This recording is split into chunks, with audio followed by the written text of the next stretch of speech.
Okay, I want you to close your eyes and picture um, the absolute peak of 1990s Hollywood glamour. We're talking high gloss, airbrushed A perfection. big air, flashbulbs everywhere. Exactly. Now, center that image on a woman who was, arguably the face of an entire industry. She was blonde, statuesque. They called her a glamazon. RuPaul, yes, that RuPaul even had her on his show and crowned her with the best face in the business. It's such a specific type of fame. It's loud, it's visual, and it's extremely American. It is the definition of being seen. Right. So take that image, hold it in your mind, and then just smash cut to the year 2020. That same woman, the icon, she's 44 years old. And she's living in a hostel in the Philippines. A hostel. Sharing a single room with 6 strangers, sleeping in a bunk bed. She's backpacking barefoot, teaching English to locals in Sumatra. And she's tweeting about how she feels more beautiful now with no makeup than she ever did on a movie set. The contrast is so sharp it almost feels like a screenplay, doesn't it? But that is the actual documented reality of the two lives of the woman the world knew as Jenteal. Born Rihanna Lynn Rossi. And that is what we're unpacking today. And I want to be really clear up front. This isn't just a biography of a star from the adult film industry. I mean, yes, we have to talk about her career. It was massive. Of course. But this is really a story about identity. It's Yeah. about that move from being, hyper visible to seeking total barefoot anonymity. And if you look at the sources, and we've got industry obituaries from XBIZ and AVN, plus some really telling personal tributes, it's also a surprising history lesson on, of all things, the internet economy. That part completely floored me. Because Jenteal wasn't just a face, she was, you could argue, a tech pioneer before most of us even had a dial-up modem. We will absolutely get there, but we have to set the stage. We are going to be discussing her career in films for adults. We'll keep it professional, focus on the business and the fame, but you just can't tell this story without understanding the machine she was a part of. Absolutely. The machine is the context. So let's rewind. Rihanna Lynn Rossi, born in Oklahoma in 1976. Raised in Sacramento, California. And it's that sort of classic story. She heads to Los Angeles right at 18 years old. This is 1994.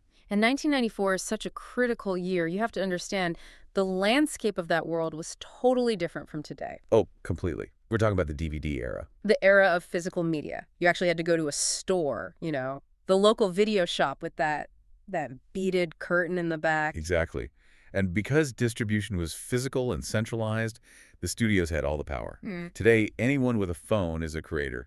Back then, you needed a studio. And Jenteal signed with the biggest one, Vivid Video, in 1996. She did. And signing a contract with Vivid back then, you weren't just a gig worker. You became a branded superstar. So Vivid was, like the MGM of that world? That is a perfect analogy. It was the star system.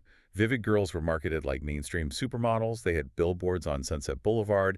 They were on Howard Stern. They're cultural fixtures. And Jenteal fit that mold perfectly. The sources keep using that word.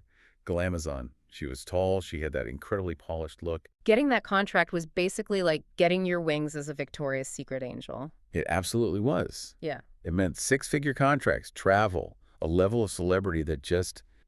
it doesn't really exist in that niche anymore. The internet fragmented everything. Jenteal was at the very, very top of that pyramid. And she racked up awards fast. An AVN award in 96 for an all-female scene. She starred in the Where the Boys Aren't series, which I looked this up. This was a huge deal, right? Massive. It was a landmark franchise. All-female casts, high production values shot on film. It was designed to cross over to a wider audience, to couples. It positioned her as a real actress, not just a body. Yeah. But the thing that stuck out to me in the sources wasn't the awards, it was her reputation on set. All right. You hear 90s superstar and you immediately think, I don't know, diva behavior. The prima donna stereotype. But the sources all paint a very different picture. Directors like Kelly Holland described her as butterflies and sunshine. Very sweet, very Midwest in her demeanor. But, and this is a crucial... she wasn't a pushover. Not at all. Oh, I loved that story from Paul Thomas. He's this legendary director known for being pretty intense. Intense is a polite way to put it. Yeah. Thomas admitted he had a habit of yelling on set to get what he wanted. He said most performers would just shrink or cry. But not Jenteal. No. He yells at her one day, and she yells right back. Put him in his place. He said she wasn't being difficult, she just had a backbone. And he never yelled at her again. Never again. See, that tells me she understood her own value. She knew she was the asset. And that confidence, it seems like it translated into how she tried to navigate the main storm. It did. By the late 90s, She's everywhere. She's in music videos for, like, Everclear. Remember, The Boys Are Back in Town? A classic cover, yes. Yeah. She's doing guest spots on The Man Show with Kimmel and Carolla. hmm She even lends a role in a Jon Favreau movie made in 2001. She was doing the thing. She was crossing over. She was. Mhm. But here's the twist. While everyone was looking at her on the screen, Jenteal was doing something behind the scenes that I think is, well, it's historically significant. This is the tech pioneer angle. I had no idea about this part. Most people don't. And you have to put yourself back in, like, 1996, 1997. Amazon is barely selling books online. Google doesn't exist. Right. Most businesses didn't have websites. Jenteal didn't just have a fan page. At age 20, she founded a corporation called Mesmerize Inc. and the Adult Star Network. At 20 years old. 20. She was creating a direct-to-consumer sales network. She wasn't just managing her own site. She was the first Vivid girl to oversee websites for other performers. Wait. So she was acting as a digital platform for other people? Exactly. A VP at Vivid confirmed this. Jenteal realized very early, if you own the platform, you own the customer. She was building the infrastructure for the creator economy decades before OnlyFans was even a thought. That is just incredibly savvy. I mean, she was cutting out the middleman before disruption was even a buzzword. It completely contradicts that dizzy blonde stereotype she might have been cast in. It shows she was looking at the long game. She knew the studio model wouldn't last forever. So she's at the top of her game. She's a star. She's a tech entrepreneur. She's in movies. And then she just walks away. Vanishes. Around 2000, 2001, she effectively retired. It was a very sharp pivot to domesticity. She married her longtime boyfriend, Christopher Michael Cardigar. She had twins in 2001. And she just disappears into a quote-unquote normal life. There's a detail from this period that I find so grounding and, frankly, a little jarring. The Trader Joe's job. Yes. We go from talking about Hollywood premieres and tech networks to Trader Joe's. It really highlights the reality of that transition, doesn't it? The spotlight goes away, you still have to work, the royalties don't last forever. Unfortunately, it was during this civilian period working there that she suffered a really significant back injury. And that injury seems to be the turning point for the next phase of her life. The sources mention multiple surgeries, a lot of chronic pain. Which is a very common story, sadly. But Jenteal, true to her nature, she didn't just find a solution, she tried to advocate for it. She discovered CBD and hemp oil products. And became a sales educator for them. Right, she became an advocate for wellness. You can see the thread, can't you? Yeah. Performance to tech, to motherhood, now to healing. She's constantly reinventing. But the biggest reinvention, the one that really defines the end of her life, that happens in the late 2010s. This is the scuba gypsy era. I love that title she gave herself. Scuba Gypsy. It sounds like a travel blog, but looking at the details from her friends, it was way more intense than that. It was a total rejection of the materialism of her 90s life. She left the U.S. and started traveling the Pacific Rim, Sumatra, the Philippines. And we're not talking luxury resorts. No. Listen to this description from her friend Janine Lindemulder. She said Jenteal was living in bare, minimalistic, communal situations. She means like a room with 6 bunk beds, sharing it with strangers, eating on the floor with locals. Janine said she was the only woman she knew from that world who could be that hardcore. It's a profound psychological shift. I mean, think about it. She spent her 20s being professionally looked at. Her entire value was tied to her glamour. To trade that for a hostel where nobody knows who you are. It sounds like she was deprogramming herself. I think that's exactly what it was. There's a tweet she sent on July 4th, 2020 that it hit so hard. She wrote, "I stopped wearing makeup last year. Someone gave me grief for not looking like a porn star. I feel more beautiful now than ever before." And she basically says she doesn't care what anyone thinks anymore. That is the sound of liberation. She shed the persona. She shed the expectations. She found a connection with nature and with people who liked her for Rihanna, not for the character she played. But here's where it gets really interesting and a little ironic. While she's living this nomadic barefoot life in 2020, she dips her toe back into the industry. On OnlyFans. Which brings her story full circle in this fascinating way. Remember, she was the tech pioneer in '96 trying to build those direct-to-consumer sites. Now, in 2020, the technology had finally caught up to her vision. And she noted that difference, too.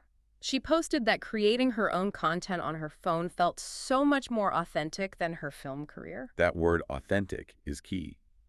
In the 90s, she was performing a role. In 2020, from a beach in the Philippines, she was controlling the camera, controlling the narrative. It was about autonomy. It's just so tragic then that right as she seemed to have found this perfect balance, living freely but also reclaiming her career on her own terms, her life was cut short. Yeah, it happened very suddenly. Late 2020, she was in Puerto Princesa in the Philippines. And the initial reports they were really confusing. It felt very chaotic. It was. The timelines were blurry. Some reports mentioned a moped or a scooter accident. Others talked about complications from a surgery. Her own social media had some clues, right? She'd posted in June about getting a tattoo on her foot. Yes, she mentioned having a bum foot and that the tattoo was pissed off and hurts. So the consensus seems to be that an infection from that led to a need for surgery, and she passed away from complications. She was only 44 years old. Just heartbreakingly young. But even in her final days, her spirit just seemed unbreakable. Her very last Instagram post was from the hospital. And she wasn't complaining about pain. She was posting a picture of her food. A veggie stir fry and fresh papaya. She was joking that hospitals in the USA needed to take notes. It shows that even in a crisis, she was present. She was appreciating the small, good things. She kept that scuba gypsy optimism right to the very end. The industry did honor her. She was inducted into the Avian Hall of Fame in 2021. Which is fitting. But I think her legacy is much more complex than a plaque for her movies. So when we look at the whole picture, Rhiannon Rossi, Jenteal, the entrepreneur, the traveler, what are we really seeing? We're seeing a woman who bookended an entire era of media. She started when big studios controlled everything, your image, your distribution, your name. She got to the top of that game. But she saw the future. She tried to build it with her early websites. She moved beyond it, and then she came back and used the new tools like OnlyFans Yeah. to revisit it completely on her own terms. Mm.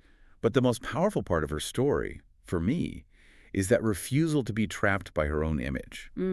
It's very hard to walk away from being a glamazon, to voluntarily trade that for a bunk bed in a hostel because it makes you feel more alive. That takes immense courage. It really does. It challenges that whole narrative that life after fame is just a slow decline. For her, it seemed like an ascent. She found something better. She found herself. She found Rihanna. It's a heavy story, but also oddly inspiring. From the heights of 90s Hollywood to the quiet beaches of the Philippines, a woman who refused to be just one thing. A life fully lived, even if it was shorter than it should have been.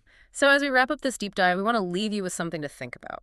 We live in a world now where your digital footprint is basically permanent. If you Google Jenteal in 2020, you saw the 90s superstar. But if you met Rihanna in Sumatra, you met a barefoot traveler, it raises the question, in this digital age, is it ever truly possible to shed a past persona? Or did Jenteal prove that the only way to really find your true self is to go to the literal ends of the earth and just disconnect? Something to chew on. Thanks for listening to the deep dive. We'll catch you on the next one.